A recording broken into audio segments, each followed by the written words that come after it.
Welcome back to my YouTube channel. तो आज हमारा जो कट ऑफ है ये RRC group D Hubli zone का है। और जैसा कि आप सब जानते हैं ये बहुत बच्चों का कह सकते हैं कि सबसे बेस्ट जोन बच्चों ने इसको माना है। और सबसे ज़्यादा जो इसकी अटेंडेंस है और सबसे ज़्यादा जो इसका कट ऑफ है ये बहुत ही अच्छा जाने वाला है। और आंसर की आ चुकी है, तो आंसर की के बाद बहुत सारे बच्चों के मन में ये सवाल उठ रहा है कि आखिर जो इसका अटेंडेंस है उसकी जो रिव्यू रो मार्क्स हैं और उसके बाद जो इसका परसेंटेज है ये कितना हाई हो जाएगा, और आफ्टर नॉर्मलाइजेशन इसका जो कट ऑफ जाएगा ये कितना हाई होगा, या जो इसका कट ऑफ है ये फाइनल में हाई होगा या लो हो जाएगा। तो इन सब के बारे में हम बिल्कुल फाइनली डिस्कस करेंगे। और हमारा आज का जो कट ऑफ है ये बहुत ही ज़्यादा जो हमने आज डाटा यूज़ किया है और इस कट ऑफ में जो हमने आज एनालाइज़ किया है ये सभी हमने बातों को ध्यान में रख कर आज जो हुबली जो उनका हमारा जो कट ऑफ है इसको हमने तैयार किया है। और जैसा कि आप जानते ही हैं कि हमारा जो रिज़ल्ट आएगा उसके बाद ही आपका पीईटी के लिए 1 मंथ का ही टाइम मिलेगा, इससे ज़्यादा टाइम नहीं मिलेगा। तो आप अगर आपको लगता है कि आपका कट ऑफ अच्छा है, आपके जो रो मार्क्स आए हैं वो अच्छे हैं, आपका सिलेक्शन हो जाएगा, तो आप अभी से ही पीईटी की तैयारी स्टार्ट कर दीजिए। क्योंकि 1 मंथ में आप पीईटी की तैयारी नहीं कर पाएंगे, क्योंकि दौड़ना उतना आसान नहीं होता है और इसके लिए हमको पहले से ही प्रैक्टिस करनी होगी। क्योंकि 1000 जो मीटर की दौड़ होगी या आपको 4 मिनट और 15 सेकंड में ही कंप्लीट करनी होगी, और 1 महीने में आपको लगता है कि आप 10 दिन में इसको कंप्लीट कर लेंगे, 10 दिन में आप प्रैक्टिस कर लेंगे, तो ये आप गलत सोच रहे हो। क्योंकि हमारी बात आपको गलत लग सकती है, लेकिन आप भी जानते हो कि 10 दिन में इतनी ज़्यादा दौड़ आप पूरा क्लियर नहीं कर पाएंगे। तो आपको लगता है कि आप इस जो हुबली जो उनका कट ऑफ है और इसके बाद जो रिज़ल्ट आएगा तो उसके बाद आप प्रॉपर अपनी तैयारी स्टार्ट कर दीजिए। क्योंकि अभी से अगर आपने प्रैक्टिस स्टार्ट करी है तो आप पीईटी के लिए तैयार हो पाएंगे।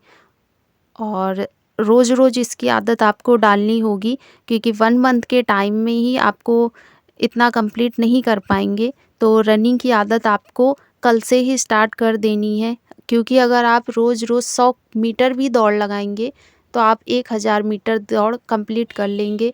और इसके लिए आपको अपने टाइम पर ध्यान अभी खैर नहीं देना है इन 15 दिनों में। आप सिर्फ अपने 15 दिनों में रनिंग स्टार्ट करना शुरू कर दीजिए, बाकी बाद में आप टाइम मैनेज कर लीजिएगा। क्योंकि हमने अभी भी देखा है कि जो अग्निवीर की भर्ती हो रही है उसमें जो दौड़ हो रही है, काफ़ी बच्चे जो प्रैक्टिस करके भी आए हैं, और वहाँ जो हमने ये देखा कि बच्चे जो आ रहे हैं वहाँ पे नर्वस हो जा रहे हैं, क्योंकि इतनी सारी भीड़ में बच्चों को दौड़ाया जा रहा है। और उसके बाद जो बोलते थे कि मेरा 3 मिनट में ही दौड़ कंप्लीट हो जा रही, उनका 10 मिनट में भी दौड़ कंप्लीट नहीं हो रही है और वो पीछे रह जा रहे हैं। और जो वहाँ का ग्राउंड है उसको भी देख के ऐसा लग रहा है कि जो प्रैक्टिस करने का ग्राउंड और जो यहाँ पे एग्ज़ाम का ग्राउंड आपको मिलेगा ये बिल्कुल अलग हो जाएगा। तो बहुत सारी प्रॉब्लम आपको फेस करनी पड़ेगी, तो इन सब बातों का आपको ध्यान रखना पड़ेगा। तो अभी से पीईटी की तैयारी के लिए आप स्टार्ट कर दीजिए, क्योंकि आने वाले टाइम में आपको इतना टाइम नहीं दिया जाएगा और बहुत सारी कंडीशन होती हैं और बहुत सारी चीज़ें होती हैं जो आपको वहाँ पे फेस करनी पड़ेंगी। तो फाइनली हम बात अब करते हैं अपने कट ऑफ की। तो हमारी जो हुबली जोन में टोटल जो हमारी वैकेंसी हैं ये हैं 7167, और इसमें जो फॉर्म आए थे ये आए थे आपके 6,70,283। और जो पर सीट इसका कंपटीशन था, इस ये आपके जो पर सीट का इसका कंपटीशन था ये था जब बच्चों ने अपने फॉर्म भरे थे, और भरने के बाद जो हमारा बिल्कुल रजिस्ट्रेशन ही मान लीजिए, जो रजिस्ट्रेशन ही हुआ था ये था 6,70,283 का। लेकिन उसके बाद फिर किसी कारणवश उनका फॉर्म रिजेक्ट हुआ, और या तो उन्होंने और नहीं करना चाहा, उनके सिग्नेचर और ऐसा बहुत सारी जो बातें थी, इस वजह से तो बाद में जो एडमिट कार्ड आया वो अलग हो गया और जो रजिस्ट्रेशन हुआ था वो लगभग 6,70,283 का था और इसमें जो परसेंट कंपटीशन था ये था 93 और अकॉर्डिंग टू रजिस्ट्रेशन में ही इसमें 6,70,283 बच्चों का ही रजिस्ट्रेशन हुआ था और इसमें हम 20% का लॉस करके देखें तो जो किसी के फॉर्म जो थे वो रिजेक्ट हो गए थे, किसी की फ़ोटो नहीं लगी थी, किसी का सिग्नेचर गलत हुआ था, किसी ने अपने टाइम फ़ीस जमा नहीं करी थी और किसी और बहुत सारे कारण होते हैं, किसी ने अपनी कैटेगरी चेंज कर दी थी, तो इसी वजह से और बहुत सारी गलतियां भी हो जाती हैं, तो इसलिए जो उनका रजिस्ट्रेशन के पास हमारा जो 20% रजिस्ट्रेशन था वो लॉस हो गया। तो इसलिए हमारा जो फाइनल एडमिट कार्ड आया उसका जो कंपटीशन था वो अलग हो गया और जो पर सीट का कंपटीशन था वो अलग हो गया। तो आपका जो एडमिट कार्ड आया था टोटल, इसमें आपका एडमिट कार्ड आया था 5,36,226 का और पर सीट इसमें जो कंपटीशन था ये 94 से कम होकर आपका 74 हो गया था। और जैसा कि आप जानते ही हैं कि रजिस्ट्रेशन के बाद भरते तो बच्चे बहुत सारे फॉर्म हैं, लेकिन जो एग्ज़ाम देने जाते हैं वो उससे भी ज़्यादा कम हो जाते हैं और एग्ज़ाम देने के बाद भी आप जानते ही हैं कि जो रिज़ल्ट आता है वो उनसे भी कम हो जाता है, क्योंकि बहुत सारे बच्चे तो सिर्फ़ एग्ज़ाम देने ही जाते हैं। कुछ बच्चे जो एग्ज़ाम देने जाते हैं वो ये देखते हैं कि एग्ज़ाम आता कैसा है। कुछ देने जाते हैं वो ये देखते हैं कि एग्ज़ाम मतलब किया कैसे जाता है। कुछ बच्चे जो एग्ज़ाम देने जाते हैं वो ये देखते हैं कि चलो कुछ नहीं आया, कम से कम हमारी जो फ़ीस है वो वापस तो आ जाएगी। जो 250 और 500 रुपए फ़ीस लगती है, आपने एनटीपीसी में भी देखा होगा, जो बच्चे एग्ज़ाम देने गए थे उनमें जो बच्चों ने अपना फ़ीस वापस के लिए था उसकी 250 रुपए फ़ीस वापस आई थी 500 में से। तो बहुत सारे हमारे फैक्टर हैं और बहुत सारे रीज़न होते हैं जो फाइनली बच्चे रजिस्ट्रेशन कराते हैं और एडमिट कार्ड के बाद भी उनका जो रिज़ल्ट आता है वो और भी ज़्यादा लो हो जाता है। तो अब बात करेंगे तो हमारे कट ऑफ का जो फैक्टर है, पहला तो है हमारा अटेंडेंस। तो अटेंडेंस की बात करें तो हुबली ज़ोन में अटेंडेंस लगभग 60% ही था और जो इसमें 45 से 50% ही गया था और एवरेज क्वेश्चन की बात करें तो इसमें लगभग 60% एवरेज क्वेश्चन ही आया था और हमारा हुबली ज़ोन में जो आपने देखा है कि जैसा लोग समझ रहे हैं और जैसा एनालाइज़ आ रहा है और जैसे-जैसे हमारा बच्चों इस अपने स्कोर बता रहे हैं, तो सबको यही लग रहा है कि फाइनली जो हुबली ज़ोन का कट ऑफ जाएगा ये बहुत हाई जाएगा, लेकिन ऐसा कुछ नहीं होने वाला है। इसका कट ऑफ नॉर्मली ही जाएगा, क्योंकि अटेंडेंस की बात इसलिए भी ज़्यादा इम्पोर्टेंट है क्योंकि उनका जो इस बार का जो हमारा ग्रुप डी का एग्ज़ाम सेंटर था, ये हमारा सिटी सेंटर ही बनाया गया, तो जैसे बच्चे थे वो जाके अपना एग्ज़ाम पास की वजह से दे आए थे, तो इसलिए अटेंडेंस भी ज़्यादा हुई, लेकिन बाद में पता चला कि इसका जो कट ऑफ जाएगा ये कम ही जाएगा। अटेंडेंस की वजह से इसका कट ऑफ ज़्यादा नहीं जाएगा। और एग्ज़ाम लेवल की बात करें तो लेवल ज़्यादा हाई नहीं था, ये नॉर्मल ही एग्ज़ाम का लेवल था। और रो मार्क्स की बात करेंगे तो इसमें जो रो मार्क्स आ रहे हैं ये आपके 56 और 60 प्लस या 70 प्लस से इससे ज़्यादा किसी के भी रो मार्क्स नहीं आ रहे हैं। तो जैसा कि समझ ही रहे होंगे कि इसका जो फाइनल कट ऑफ जाएगा ये बहुत ही कम जाने वाला है और जो 70% बच्चे हैं इसमें 15% बच्चे ही होंगे जिनका 70% तक स्कोर बन रहा है। और ऑब्जेक्शन मार्क्स की बात करें तो इसमें जो आपके जैसे किसी के 5 या 6 नंबर कम है, तो अभी जो आपका ऑब्जेक्शन किया गया आंसर की पे, तो उसके बाद जो आफ्टर आंसर की आएगी तो उसमें जितने क्वेश्चन आपके गलत होंगे सबको बराबर नंबर दिए जाएंगे। तो ये कन्फ्यूज़न मत रखिएगा कि आपने अपना क्वेश्चन छोड़ दिया या अटेम्प्ट नहीं किया तो उसका नंबर आपको मिलेगा। तो सबको बराबर नंबर दिए जाएंगे अगर किसी भी क्वेश्चन पर ऑब्जेक्शन किया गया, ठीक है। और दूसरी बात, आपके देखिए अगर नॉर्मलाइजेशन होता है उसमें आपके नंबर भी बढ़ जाएंगे।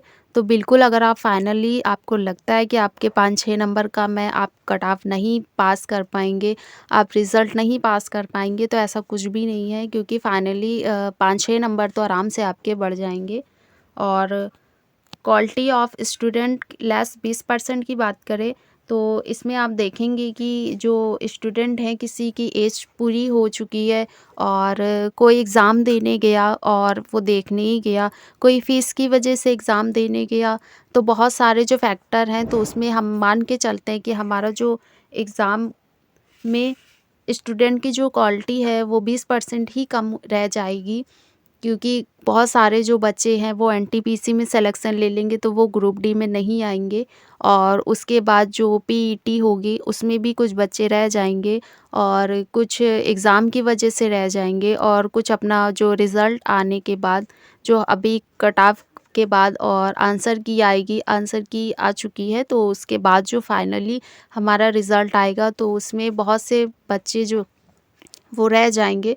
तो इसलिए जो हम 20% लॉस मान के चलते हैं तो उसमें आपका बचेगा 70+। अब फाइनली नॉर्मलाइजेशन की बात करें तो नॉर्मलाइजेशन में आपके 10 से 15 मार्क्स बढ़ जाएंगे। तो इसके लिए आपको ज़्यादा परेशान होने की ज़रूरत नहीं है, क्योंकि 10 से 15 मार्क्स बढ़ने का मतलब है अगर आपके नंबर 10 से 15 कम आ रहे हैं तो आपके नॉर्मलाइजेशन में 10 से 15 नंबर बढ़ जाएंगे, तो फाइनली आपका सिलेक्शन भी पक्का हो जाएगा। अब कुछ स्टूडेंट के मन में ये बात चल रही होगी, क्या नॉर्मलाइजेशन में जो 10 से 15 नंबर है ये सभी स्टूडेंट, मतलब जो हुबली जोन के स्टूडेंट है उनके जो रिज़ल्ट आएगा उसमें 10 से 15 नंबर क्या सभी को दिए जाएंगे? तो ऐसा नहीं है। ये आपका एग्ज़ाम लेवल पर डिपेंड करेगा कि आपका किस शिफ्ट में जो एग्ज़ाम आया था वो किस शिफ्ट का कैसा था, हाई था, लो था या नॉर्मल था। तो उस हिसाब से आपको नॉर्मलाइजेशन में नंबर दिए जाएंगे। और अगर आपका जो एग्ज़ाम का लेवल था या अगर आपका नॉर्मल था तो आपके 2 से 5 नंबर बढ़ जाएंगे। और अगर आपका उससे भी थोड़ा ज़्यादा था तो इसमें आपके 5 से 10 नंबर तक बढ़ जाएंगे। और अगर आपका जो एग्ज़ाम का मान लीजिए आपकी थर्ड शिफ्ट है, थर्ड शिफ्ट में आपका एग्ज़ाम का जो लेवल था ये बहुत ही हाई था, तो इसमें आपके 10 से 15 नंबर कंफर्म बढ़ जाएंगे। और मान लीजिए अगर आपका मॉर्निंग टाइम में जो शिफ्ट थी उसका एग्ज़ाम लेवल, जो आपका पेपर का एग्ज़ाम लेवल था ये लो था, ज़्यादा मतलब टफ़ नहीं था, तो इसमें आपके 2 से 4 नंबर तक बढ़ ही जाएंगे। तो सबको 10 से 15 नंबर नहीं दिए जाएंगे, लेकिन हाँ ये कंफर्म है कि सबको 5 से 10 नंबर तक तो मिल ही जाएंगे नॉर्मलाइजेशन में। तो इसके लिए आपको घबराना नहीं है, क्योंकि जो नॉर्मलाइजेशन है ये सभी शिफ्ट के लिए होगा। तो आपके नंबर भी अगर 10 से 5 मान के चलिए बढ़ जाते तो आपका जो रिज़ल्ट है वो बिल्कुल कंफर्म हो जाएगा। और अब रो मार्क्स की बात करें तो इसमें जो 40 से 50 नंबर तक है ये आपके को टोटल 60% प्लस ही है। और 50 से 60 की बात करें तो इसमें आपका 20% प्लस ही है। और 15 से 20 की बात करें तो इसमें जो आपका रो मार्क्स है ये 70% प्लस ही गया है। 2018 में इसकी जो वैकेंसी थी ये थी आपकी 2293। और फॉर्म की बात करें तो इसमें जो फॉर्म थे ये लगभग आपके 8 लाख फॉर्म भरे गए थे 2018 में, प्रीवियस ईयर में। और टोटल जो इसकी सीट की बात करें तो इसमें जो पर सीट आपका कंपटीशन था ये था आपका 349, ये काफ़ी ज़्यादा है। और इस बार की बात करें तो इसमें आपका जो पर सीट का कंपटीशन है ये है 74 सीटें। और इसमें जो 2019 में सीटें की बात करें, आपकी जो वैकेंसी है ये है 7167। और 2018 की जो वैकेंसी थी इसमें थी आपकी 2293। और ये जो आपका फाइनली ये जो आपका कट ऑफ दिख रहा है, ये आपका जो कट ऑफ था ये फाइनल कट ऑफ था पीईटी के बाद और आफ्टर नॉर्मलाइजेशन का आपका ये कट ऑफ था। तो इसमें देखते हैं तो इसका जो जनरल का प्रीवियस ईयर 2018 का कट ऑफ था, ये आपका गया था जनरल का 62.01 और ओबीसी की बात करें तो ये आपका गया था 56.60 और एससी की बात करें तो ये आपका गया था 49.65, एसटी की बात करें तो ये आपका गया था 48.78 और एक्स सर्विसमैन की बात करें तो ये आपका जनरल का गया था 40.23 और ओबीसी की बात करें तो ये आपका गया था 30.06 और एससी की बात करें तो आपका गया था 30.04। ओबीसी और एससी में आपका सिर्फ पॉइंट का ही चेंज था और एसटी की बात करें तो ये आपका गया था 35। ओबीसी से ज़्यादा आपका गया था एसटी कट ऑफ। और सीसीए की बात करें तो इसमें आपका गया था जनरल का 42.59 और ओबीसी की बात करें तो आपका गया था 31.08 और एससी की बात करें तो आपका गया था 30.71 और एसटी की बात करें तो आपका गया था 32।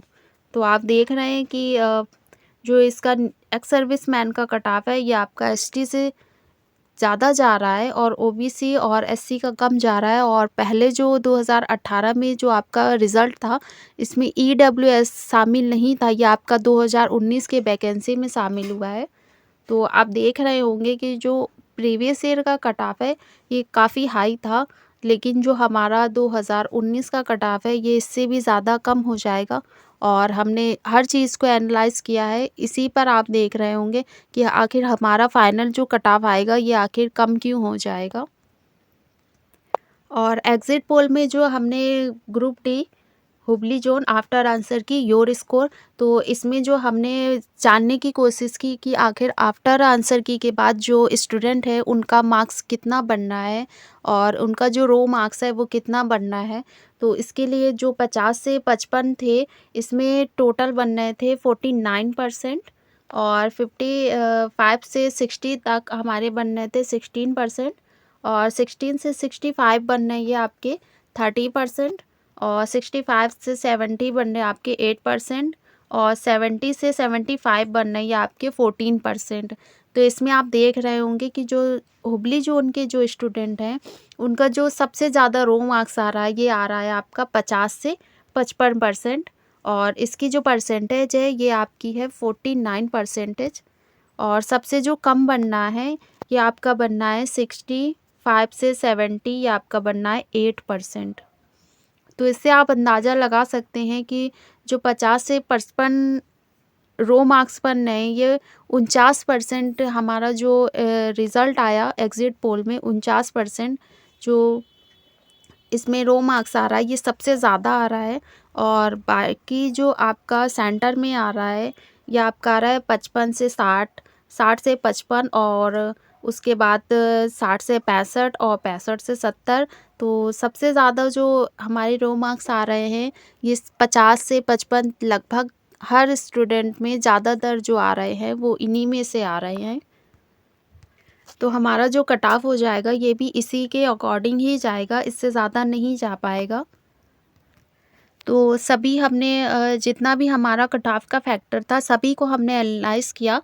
पहला था हमारा अटेंडेंस और दूसरा था एग्ज़ाम का लेवल और तीसरा था हमारा रो मार्क्स और 4 नंबर का था ऑब्जेक्शन जो मार्क्स आएँगे उसके बाद। और आंसर की जो बच्चों ने अपना ऑब्जेक्शन आंसर की पे दिया है और जैसा कि 5 क्वेश्चन ही कुछ रेलवे ने अपनी गलती मानी है कि हमारे जो 5 क्वेश्चन तक थे उनके आंसर बिल्कुल ही गलत दे दिए गए, तो उसके भी नंबर आपको मिल जाएँगे। और पाँचवा था हमारा क्वालिटी ऑफ स्टूडेंट, तो इसमें हमने 20% लेस किया था। और लास्ट था हमारा नॉर्मलाइजेशन। तो इन सब कट ऑफ फैक्टर के बाद जो हमारा फाइनली कट ऑफ बना और प्रीवियस ईयर का कट ऑफ बच्चों का हमारा एग्ज़िट पोल और उसके बाद जो आफ्टर नॉर्मलाइजेशन और सब कुछ जानने के बाद जो हमारा फाइनल कट ऑफ बनेगा, ये बनेगा हमारा जो जनरल का कट ऑफ बनेगा। तो जनरल की बात करें तो इसमें आपका जो कट ऑफ बनेगा ये 60 से 64 और इसमें आप +2 नंबर ऐड कर लीजिएगा। और ओबीसी की बात करें तो ये आपका बनेगा 53 से 56। और ईडब्ल्यूएस की बात करें तो ये आपका बनेगा 54 से 57। एससी की बात करें तो ये आपका बन जाएगा 49 से 52। और एसटी की बात करें तो एसटी कैटेगरी का आपका जो कट ऑफ बनेगा ये आपका बनेगा 45 से 50। तो पीडब्ल्यूडी की बात करें तो इसमें जो फाइनल कट ऑफ आपका बनेगा ये 40 से 45 तक ही बनेगा। और ज़्यादा से ज़्यादा आपका +2 नंबर ऐड हो जाएगा इन सब में। एक्स सर्विसमैन की बात करें तो इसमें जो आपका कट ऑफ जाएगा ये होगा जाएगा 35 से 40। और इसमें सभी आपका जो कट ऑफ है इसमें +2 नंबर ऐड कर लीजिएगा, तो 35 से 37 हो जाएगा और 40 से 42 तक हो जाएगा। तो फाइनली आपका कट ऑफ इससे ज़्यादा नहीं जाएगा, यही आपका फाइनल कट ऑफ हो जाएगा। और अगर आपको हमारे चैनल पे किसी भी तरह का कुछ पूछना हो या कमेंट करना हो तो ज़रूर करिएगा। और किसी भी प्रकार की आपको जो प्रॉब्लम हो उसको शेयर ज़रूर करिएगा। और अगर आप हमारे चैनल पे नए हैं तो प्लीज़ चैनल को सब्सक्राइब ज़रूर करिएगा। और हमारा वीडियो आपको कैसा लगा कमेंट में ज़रूर बताइएगा।